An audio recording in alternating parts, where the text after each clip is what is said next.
The recent raid by India's Central Bureau of Investigation, often described as the country's premier police investigating agency, on the homes of Dr. Prannoy Roy and his wife Radhika Roy, who founded and promoted the New Delhi television media group, has been perceived widely as an attempt by the current authorities in India, the government led by Prime Minister Narendra Modi, as an attempt to stifle free expression, to send a message that would prevent other media organizations, other journalists from becoming critical of the government. Now, the government has an official position. The CBI says that no, this raid has something to do with a complaint relating to a loan given by a bank. And this has got nothing to do with freedom of expression and freedom of the media. The Minister for Information and Broadcasting, M. Venkaiah Naidu, says exactly the same thing, that look, we haven't raided the studios and the offices of NDTV. This is just a raid conducted by the CBI on in the homes of Dr. Roy and his wife. And this has got nothing to do with the government allegedly attempting to stifle free expression. But very honestly, very few people believe what Mr. Venkaiah Naidu or what the CBI is claiming. And that is because the timing of the raid and the circumstances under which the raid took place raises a number of questions. According to the first information report which the CBI has made public, the raid was apparently conducted on the basis of a complaint made by a private individual, in this case Sanjay Dutt of Quantum Securities, who was earlier an advisor, a consultant with NDTV, and his allegation pertains to a loan that was given by the ICICI Bank to NDTV more than 6 years ago. And NDTV claims and ICICI Bank confirms that the loan has been repaid. So what's the complaint? The complaint is that, Mr. Dutt's complaint is that ICICI Bank reduced the interest component of what was due from NDTV to the tune of roughly 48 crore rupees. And according to Mr. Dutt's complaint, this is a fraud and a loss to the exchequer and the bank. Now, this is pushing it a little too far. The reason is simply the amount involved, when it happened, and why the action has been taken now. Because Mr. Dutt has been complaining about many things pertaining to NDTV, and his complaint is a relatively recent one, but pertaining to what happened a long time ago. Second point is there are hundreds, if not thousands, of instances of big business houses, large industrialists, major corporate conglomerates who've defaulted on repaying their loans to banks. If one even goes by the official data that is put out by the government, by the central bank, that is the Reserve Bank of India, somewhere in the region of 600,000 crore. Okay, a crore is like 7 zeros, so it's 6 followed by 12 zeros rupees, which translates literally into billions of dollars. This is the amount of stressed assets. This is what in India's official jargon is called non-performing assets of the banking system. So how come the CBI chose to act on the basis of one such complaint, whereas the CBI has not taken action against complaints or against defaults of bank loans, which are far higher and involve very, very prominent captains of industry and heads of corporate conglomerates? So coupled with the fact that recently an anchor of NDTV told a spokesperson of the ruling Bharatiya Janata Party, when he said that the television channel has an agenda, and the anchor Nidhi Razdan told the BJP spokesperson Sambit Patra that he should not continue in the program. He insisted he would continue on the program, and he was interrupting another speaker, Sanjay Hazarika, and the discussion was on the controversy surrounding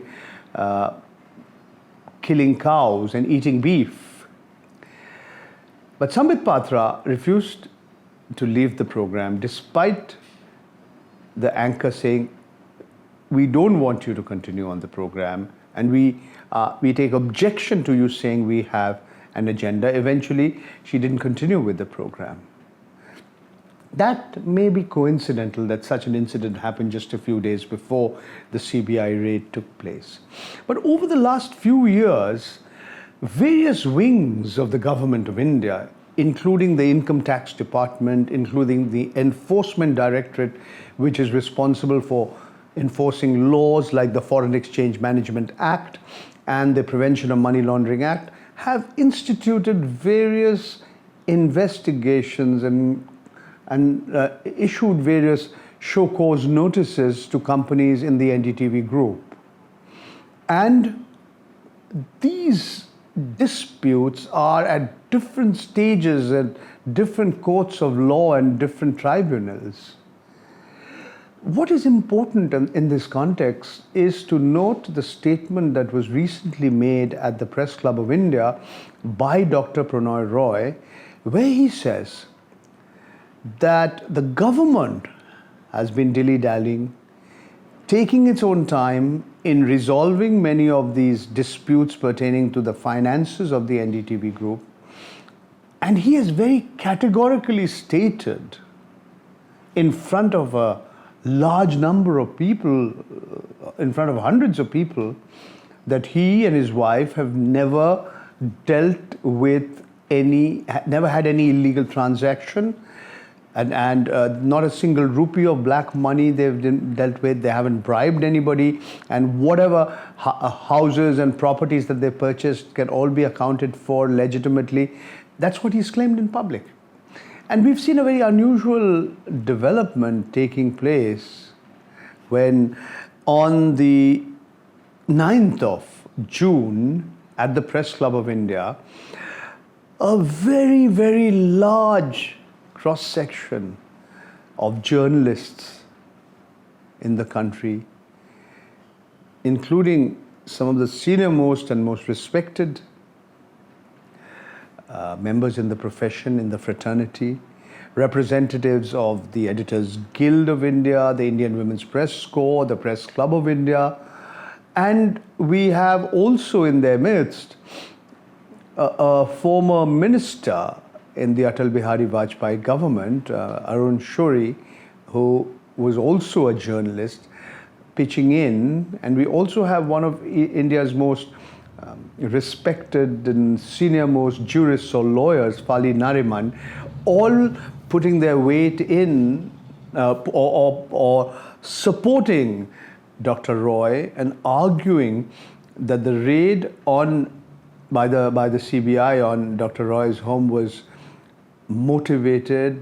politically motivated, and was an attempt to stifle the voices of those who are critical of the Narendra Modi government. Mr. Narendra Modi has never been favorably inclined towards NDTV. And he hasn't been favorably inclined towards NDTV for a long time.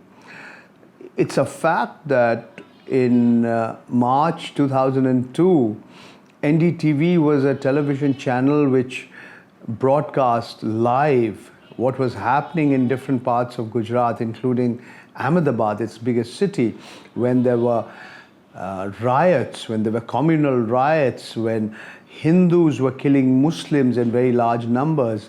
And arguably this was the first Hindu-Muslim riot of its kind that was broadcast live. And that had a lot to do with the fact that this kind of technology was available to private television channels around that time. I think Mr. Modi has never been favorably inclined towards NDTV since then.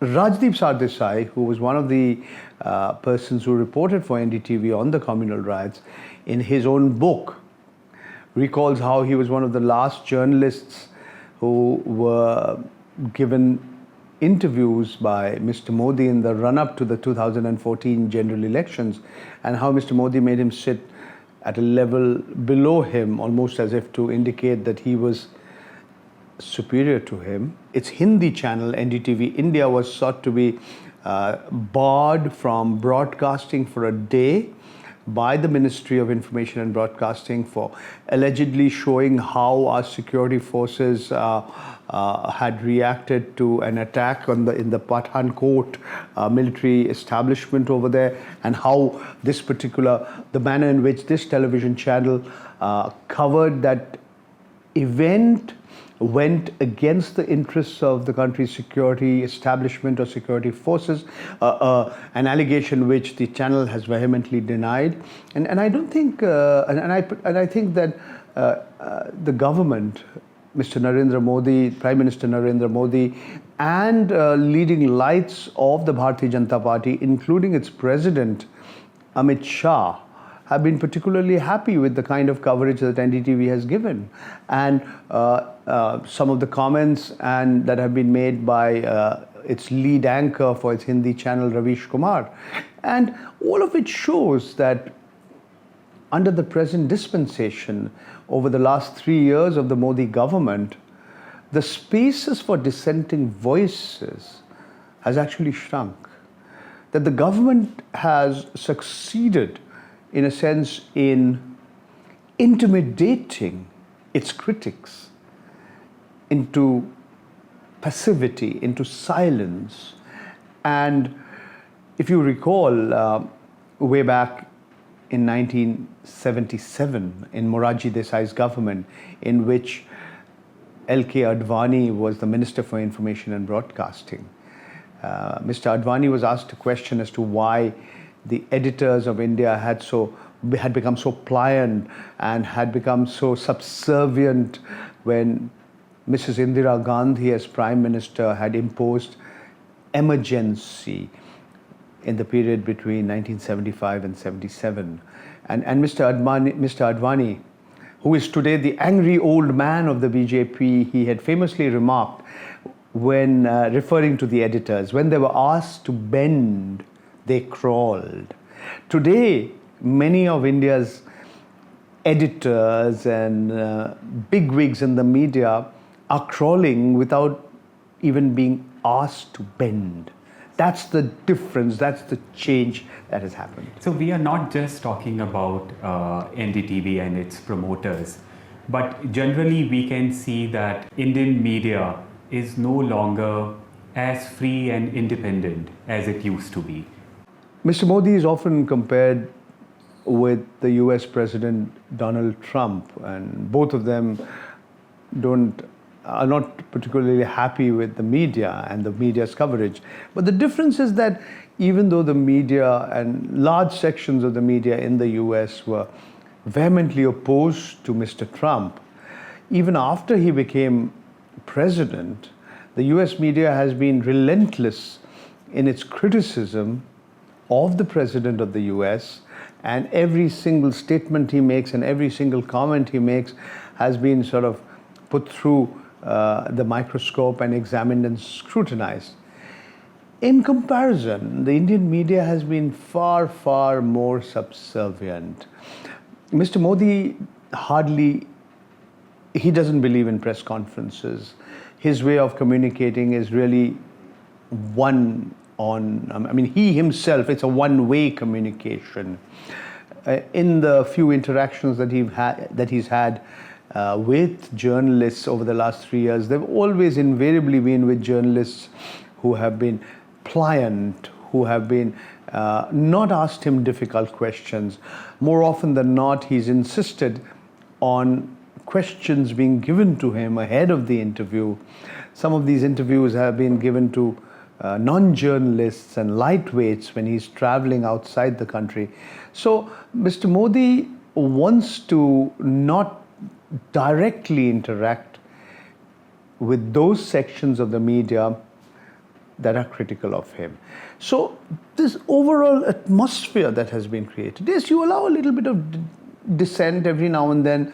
You want to give an impression to the rest of the world that you're not really authoritarian, that you haven't really completely gagged the voices of every person who's critical of the Prime Minister. At the same time, you also carry out a raid like this, and that sends a clear message to others. Don't mess around with us. The state is very powerful. That state is far more powerful than any organization or certainly any individual. And if the might of the state is used against an individual or an organization, then that individual or that organization has very little chance of being able to resist it. At the same time, I must say, what Dr. Roy said, not only about his innocence, but saying that, look, why are we being penalized for having been honest? But the fact that so many other journalists have rallied around him, and we journalists in India, we are notoriously fragmented. We are often our own worst enemies. We love to disagree with one another all the time. But on this issue, large sections of the media fraternity, the journalistic fraternity has come together. To me, that's a sign of hope that within the Indian media fraternity, we still have enough people with guts who are not intimidated by the powers that be, who still believe it's an important role for the media, the fourth estate, to hold truth to power, that journalists shouldn't act as stenographers or PROs or public relations officers or advertising agents of the government and those who are in power. That if a democracy is to be vibrant and healthy and strong, then you need a critical media, a media that plays the role of an antagonist, an adversary, who will ask difficult questions to those who are in power and authority, will hold the mirror up to them, will bring about greater transparency in public life to ensure that those who are in power do not abuse or misuse their power or their authority. And do you also think that one of the reasons why space for dissent has shrunk has also to do with media ownership? Now, large corporates and large corporate conglomerates and business houses and industrial groups always had interest in the media. But of late, we see this, the hold of the corporate sector over the media has become stronger. Some of the richest men in India, including India's richest man, Mr. Mukesh Ambani, including Mr. Kumar Mangalam Birla, are heading corporations which directly or indirectly exercise control over not just large media organizations, but also telecommunications organizations. And today, in this day and age of convergence, what we earlier used to call telecommunications and what we used to call broadcasting, today there's no difference. It's merged as one seamlessly. So those who head big telecom conglomerates, those who head big media organizations, they indeed are exercising greater control over what people get to read or what they listen to or what they watch or view. And at face value, it appears that the large numbers of media organizations reflect the plurality, the heterogeneity, the diversity of India. We have 100,000 publications registered with the Registrar of Newspapers of India. We have some 900 television channels who have been giving uplinking and downlinking rights by the Ministry of Information and Broadcasting, of which 300 claim they are news and current affairs channels. But India is perhaps the only large democracy in the world, on the planet, out of the 190 plus countries on this planet, where news and current affairs on radio is still a monopoly of the government. And this is particularly anomalous, and I would say even ridiculous, because private players and private owners have, they have an important role to play in the publishing sector, in publishing newspapers, magazines, books, websites, in television. So it's particularly anomalous. The sheer diversity of the nation doesn't get reflected in the fact that we have so many newspapers and so many television channels and so many radio stations. Because although the numbers look very impressive and are among the highest in the world, there are cartels, there are large organizations, there are large conglomerates that exercise a lot of control over what people read, what people listen to, what people watch. And we have no cross-media restrictions. So some of the big media organizations have substantial interests in all segments of the media: television, internet, print, radio. So this domination is not only across geographical areas, in the sense there is horizontal consolidation, but also vertical consolidation that is cutting across different media segments of the media, different sections of the media. So the combination of big business, big corporates controlling the media, and political parties and politicians or individuals with political preferences controlling the media are among the factors that have also resulted in the spaces for dissenting voices shrinking. And how many years have you been a journalist? I would like to 40 mention. years. This Wow. month I complete 40 years in the Wow. profession. Like my age. Yeah, I guess I started working when I was, Very young. 21 years old. Okay, wow.